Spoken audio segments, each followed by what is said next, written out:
അപ്പോഴേ രാവിലത്തെ ചായ കുടിക്കണം കേട്ടാ. ചപ്പാത്തിയും പരിപ്പും ആർന്നേ. അപ്പോൾ കൂട്ടത്തിലൊരു പാൽ ചായ ഉണ്ട്. അപ്പോൾ മക്കൾ സ്കൂളിൽ പോയി. ചേട്ടൻ ട്രിപ്പ് കഴിഞ്ഞ് വന്നപ്പോഴത്തേക്കും ഞാനും ചേട്ടനും കൂടെ ഒരുമിച്ചിരുന്ന് ചായ കുടിക്കണേണ് കേട്ടാ. ഇനി നമുക്ക് ഡൈനിങ് ടേബിൾ ഒന്ന് വൃത്തിയാക്കാനുണ്ട്. ഡൈനിങ് ടേബിൾ എന്നും വൃത്തിയാക്കാറുണ്ട്. നമ്മൾ വാങ്ങിയ പിന്നെ എപ്പോഴും കപ്പിൻ്റെ അകത്ത് വിനാഗിരി ഒഴിക്കൽ, സോപ്പ് ഒഴിക്കൽ, അത് ഇതൊക്കെയാണ്. അപ്പോൾ നമുക്ക് അതിന് വേണ്ടിയിട്ടേ ഞാനൊരു സ്പ്രേ ബോട്ടിൽ ഓർഡർ ചെയ്തിട്ടുണ്ടായിരുന്നു. അപ്പോൾ അത് ഇന്നലെ കിട്ടി. അപ്പോൾ ഇന്നൊരു ഷോർട്സ് ആക്കി എടുക്കാമെന്ന് വിചാരിച്ചിട്ട് ഇന്നാണ് അത് പൊട്ടിക്കണത്.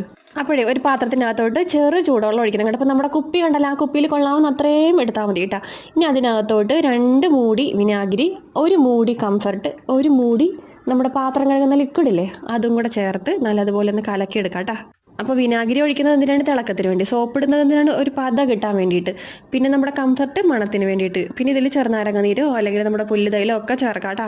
അപ്പോൾ ഇത് കൂടാതെ വേറെ ടിപ്സ് ഉണ്ടെങ്കിൽ എനിക്ക് കൂടെ പറഞ്ഞു കേട്ടോ. അപ്പോൾ എനിക്കറിയാവുന്ന കാര്യങ്ങൾ ഞാൻ നിങ്ങൾക്കും പറഞ്ഞുതരാം. അപ്പോൾ നമുക്ക് അങ്ങനെ ഒരു മ്യൂച്വൽ അണ്ടർസ്റ്റാൻഡിങ്ങിനും കൂടെ മുൻപോട്ട് പോകാം. അപ്പോൾ പൊട്ട ഇംഗ്ലീഷ് ആണെങ്കിൽ എന്നോട് ക്ഷമിക്കണം കേട്ടോ. ഇടയ്ക്കിടയ്ക്ക് ഇങ്ങനെ ഓരോ പൊട്ട ഇംഗ്ലീഷൊക്കെ വരും. എന്നിട്ട് ഡൈനിങ് ടേബിളിൻ്റെ മുകളിൽ കൊണ്ടുവന്നിട്ട് സ്പ്രേ ചെയ്തിട്ട് നല്ല സോഫ്റ്റ് ആയിട്ടുള്ള തുണി വെച്ചിട്ട് തുടക്കുക. അല്ലെങ്കിൽ കോട്ടൺ തുണിയാണെങ്കിലും മതിയിട്ട് നല്ല വൃത്തിയുള്ളത്. അപ്പോൾ നമ്മൾ അടുക്കളയിൽ ഉപയോഗിക്കുന്ന തുണി കൊണ്ടുവന്നിട്ട് ഡൈനിങ് ടേബിളിൽ ഉപയോഗിക്കരുത്. ഡൈനിങ് ടേബിളിൽ ഉപയോഗിക്കുന്ന തുണി കൊണ്ട് നമ്മൾ അടുക്കളയിൽ ഉപയോഗിക്കരുത്. അതെല്ലാവർക്കും അറിയാവുന്ന കാര്യങ്ങളല്ലേ. പിന്നെ ഒരു കാര്യം, മുകളിൽ മാത്രം തുടച്ചാൽ പോരാ, താഴത്തും തുടയ്ക്കണം. നല്ല പൊടികളൊക്കെ ഉണ്ടാകും. അങ്ങനത്തെ ഡൈനിങ് ടേബിളൊക്കെ നീറ്റ് ആയിട്ടുണ്ട്. ഇനി നമുക്ക് ഇനി ഉച്ചയ്ക്ക് തുടക്കാം കേട്ടോ. അപ്പോൾ അത്ര ഉള്ള ടാറ്റാ.